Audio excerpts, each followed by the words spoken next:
dari hasil dari lapor kemarin, tiba-tiba mereka ngumumin ini SP3. Barang bukti datangkan sekali. Jadi Anda menilai penyelidikan yang dilakukan oleh Bareskrim ini tidak terbuka begitu penyelidikan? Tidak transparan, dan bahkan saya tadi juga kebetulan barusan ada meeting ya dengan teman-teman, akan segera dilaporkan kepada instansi-instansi di atas Mabes Polri. Misalnya apa? Ya misalnya pengawas ya, Basisdiknya, kemudian juga sampai ke Kompolnas. Juga meskipun ya Kompolnas sih ya 11-12 lah, tapi nggak apa-apa, harus Pak Kapolri, Pak Listio Sigit kita kabari. Kemudian juga Pak Wakapolri, meskipun itu internal semua, tapi perlu. Jadi masyarakat supaya tahu bahwa ini ada proses tidak benar. Itu tadi Pak. Jadi misalnya itu digelar terbuka. Prosesnya yang tidak benarnya itu di mana? Pada saat proses ini menjadi, ini kan masih penyelidikan sebenarnya, bukan penyidikan kan, gitu.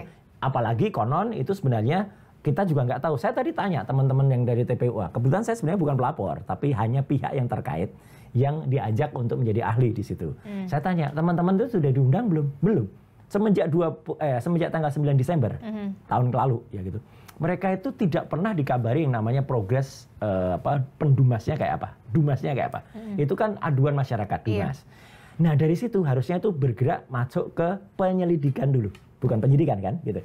Nah harus itu naik statusnya ke penyelidikan pun, kabari, gitu. Terus saya tanya, loh, terus selama ini kalau ada bukti-bukti yang katanya ada bukti dari Dr. Rismond, ada bukti dari putrinya Prof.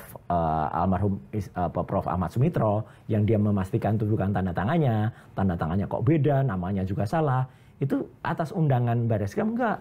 Jadi teman-teman tuh masukin sendiri, dan belum ada progres. Tiba-tiba mereka dapat kabar, tim dari Bareskrim, kita apresiasi, katanya kan datang ke Jogja, datang ke Solo, ngumpulin teman-teman. Harusnya Mbak, kalau misalnya kita lapor ke satu pihak, kalau pihak itu tiba-tiba mengerjakan sesuatu, kan ya harusnya dilaporin dong apa yang dikerjain. Enggak terus tiba-tiba dia jalan sendiri, tiba-tiba nggak kabari, terus pun minimal. Kemarin ketika press conference, TPUA diundang. Minimal itu paling minimal. Ini nggak diundang? Enggak, ternyata jalan-jalan sendiri, ngumpulin sendiri, sampel-sampelnya cari sendiri, ya. Jadi masyarakat biar ngerti nih ya, gitu. Apa yang kemarin itu sangat tidak transparan, dan saya menyayangkan, bener. Saya cinta juga kepada institusi kepolisian. Saya pernah juga membantu mereka, misalnya dalam hal identifikasi di GCLEC juga dulu ada. Saya pernah juga di push info ya gitu, untuk kemudian melakukan itu. Tapi kok sekarang begini sih gitu caranya? Sehingga apalagi yang paling penting, Mbak, tiba-tiba dari hasil dari lapor kemarin, tiba-tiba mereka ngumumin ini SP3.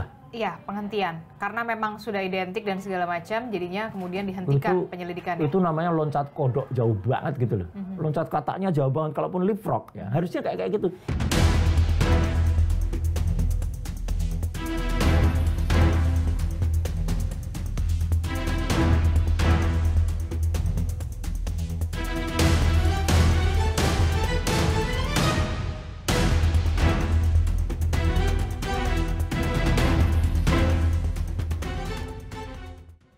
Bahan kertas, pengaman kertas, teknik cetak, tinta tulisan, tinta tulisan tangan, cap stempel, dan tinta tanda tangan milik dekan dan rektor dari peneliti tersebut, maka antara bukti dan pembanding adalah identik atau berasal dari satu produk yang sama. Bahwa tidak ada ataupun tidak ditemukan peristiwa pidana seperti yang disampaikan oleh pendumas.